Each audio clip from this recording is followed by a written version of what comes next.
pouring your own drink. At dinner parties, it is somewhat rude to pour your own drink. Instead, pour everyone's drink but your own, and someone will notice and fill it. Yeah. I never got used to that. For me, I always saw it as like, I'm an adult. Yeah. I can pour my own drink. Thank you very much. Hey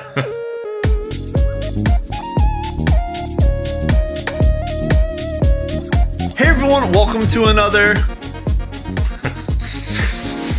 episode. We're the hosts. My name is MJ. My name is Adam.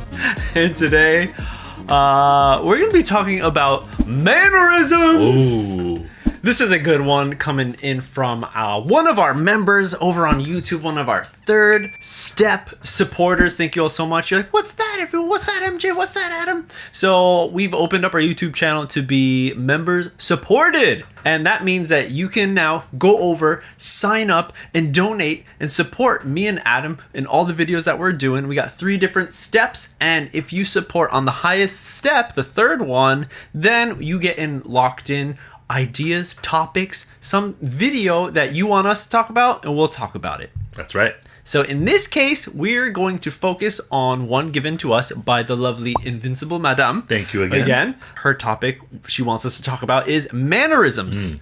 So we have been in Japan for 10 years, 12, 11, 12, 13, almost 12, 13. 11, 12, 13. A long time. Yeah. So we've noticed a lot of different things, and actually we've noticed them to a point where we don't notice them anymore. Because it's just, we had to think about it and do research to figure them out. Eating directly from common dishes. It's inappropriate to eat directly from common dishes. So one dish that's in the plate, right. If you're at a party, which you're probably not right now, COVID, year 2, you're not supposed to take directly from that with your chopsticks, your own eating utensils. Directly to your mouth. I envision that just being at an izakaya, right, where there's a bunch of dishes that come out and everybody shares because you have right. your own little dish that you take stuff from, right. Which, dude, people are taking all the time. Yeah. Now that I think about it a little more, I'm like, I think everyone just was drunk and was just going. That's the thing. Like when alcohol comes into the mix, all rules go out the window. Peace out. Next one, paying the check. In Japan, it's quite common to split the check amongst friends or even on date. Yeah. It's known as betsu betsu. Betsu. One of Warikan. the first Japanese phrases that I learned when I first started living here and going out with friends. Betsu betsu onegaishimasu. Is that a common thing just for Japan? When I was a student, it was not common. We would... Student in Canada? In Canada. Oh. Like, people would just throw money into the pot. We would try to do betsu, but some people would short, then forget about tips and stuff. Take them off your friend list. A lot of the times, like, we just put in whatever we could. Okay. And then whatever's left over, we try to get more money. Or the person who invited the other person out pays the whole thing. Actually, I kind of don't like this because... Betsu? Because there's been plenty of times that I go to izakaya. Yeah. I'm very picky with beer. Yeah. And I don't want any of the malt... Suntory stuff. Suntory, like... Asahi, super dries. All that nama biru is mostly happoshu, which is not technically beer. I'm very snobby, and so I don't want to drink it. Yeah. I would usually just get like soft drinks and I'd eat. But then, hey, guess what? All the alcohol, the cocktails, and the beers that everyone else is ordering and drinking a lot of, now I have to pay for that. Yeah. Yeah, I understand that like a lot too. Because sometimes I don't want to eat that much. Or I get invited out and I'm just like, I don't have that much money. I want to hang out with you guys, but I don't want to eat here because it's going to cost a lot of money. Yes. Next one, pouring your own drink. At dinner parties, it is somewhat rude to pour your own drink. Somewhat. Instead, pour everyone's drink but your own, and someone will notice and fill it. Yeah. I never got used to that. For me, I always saw it as like, I'm an adult. Yeah. I can pour my own drink. Thank you very much. I don't say no if someone's going to offer to pour for me, but I don't think it should be looked at as rude, which I don't think people think it's rude. Not so much. They're I think just they like, might, sorry. Yeah, I should have done that. Pouring your beer. And I'm just like, whatever.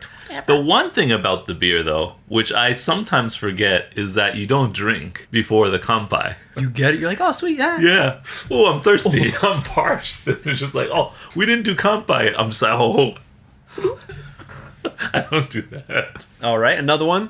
Shaking and bowing. Yeah, it's not bowing, shaking your hands, and bowing. It's usually just a bow. I don't see so much handshaking. Sometimes. Right? Especially They now. do the two-handed handshakes. This one.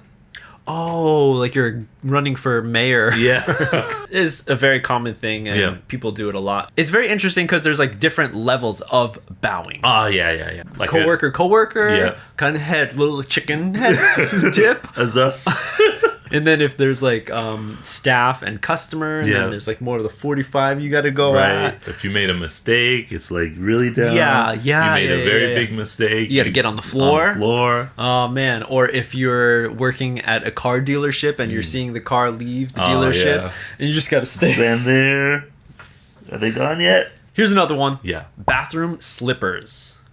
Now, see, the thing about this one is that you're in the washroom. For guys, sometimes you gotta stand up in the washroom. And when you do, stuff goes everywhere.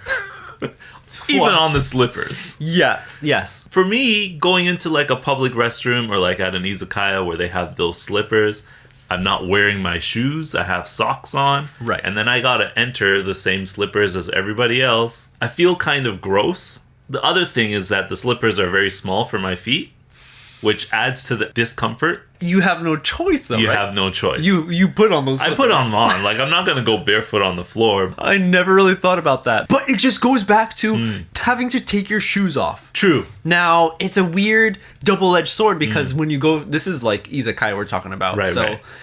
again, everyone's drunk. What'd you say? That's true. Like, when alcohol comes into the mix, All rules go out the window. Peace out. It has a very nice home feel when you can sit on the floor, on the tatami, on the zabutons and stuff. Yes. It's nice. So it's like interesting. You take off your shoes. It's really a cool thing for Westerners to get into the culture of Japan. Right. That's one aspect that's cool. Yeah. But like you just said, now guess what? Now you have to share some dirty sandals in the washroom when you go to the toilet. Yeah. So what do you think about that? All right, here's another one. Garbage disorder. Most neighborhoods in Japan have a common garbage drop off point, which I always thought was interesting. It's like you Canadians with your mailboxes. Oh, yeah, that's true.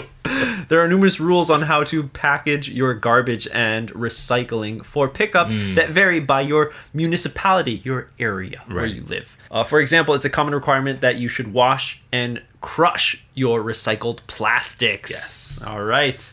Yeah, neighborhood volunteer, make sure that everyone follows these rules. They're not volunteering. No, it's Everyone. it's requirement to live in the neighborhood. Almost. If you own a house. Yeah. If you're renting, then it doesn't apply to you. There's a neighborhood garbage chief. Yep. That's usually connected to the local gossip circuit. Ooh. Which can make living in that neighborhood a living hell. Possibly for some. Yes. I definitely have heard some bad stories of people moving into a new area, or not a new area, actually. The area itself is filled with people who've been there for a long time, and they have their own like kind of cliques and rules and stuff, and the frustration comes out on these new people who've moved to that area through complaining about their garbage. When it's thrown out. Don't throw it out now. Oh, you didn't use the right bag. You didn't actually separate that and this and that. Here's your garbage back. Ding dong. Here's your garbage. Whoa. Well, a lot of foreigners won't understand when they first come to the neighborhood. Right. Or our apartment where they are, like Yep. the rules about throwing trash away. Yeah. So that's something that I don't understand. So I have a few question marks about that. Yeah. But the easiest way to really separate and figure it out is you look at the package of whatever you have, and you look for that like kami or pera mark, and then you know, okay, kami you should probably throw in the trash. Trash, right? But sometimes it's a little confusing for me still. It but is. let us know what things you can throw away in your area. Some mannerisms that you think are interesting in Japan. We've just covered the Japanese mannerisms. There's a lot that we grew up with in North America, but we probably can't even think of them because they're so natural for us. Exactly. We'd have to look it up. But that's it for this episode. Thank you, Invincible Madam, for supporting and for giving us this topic. If you'd like to give us a topic that you want to hear me and Adam talk about, what do they got to do, Adam? Go on our page. Look next to the subscribe button. Click the join button. And join one of the tiers, and that is it. Join the top tier. The top tier. Yeah. That's the one you can give us, questions and get stuff from. So definitely go do that. Check it out if you'd like to support. Yep. Like the video. That helps too. Commenting and just subscribing to the channel helps. And if you want to get into touch with us, hit us up on SNS. Definitely check out our Instagram channel where we spend most of our time. We also have TikTok, Twitter, and Facebook. That's it. We'll see you on the next step.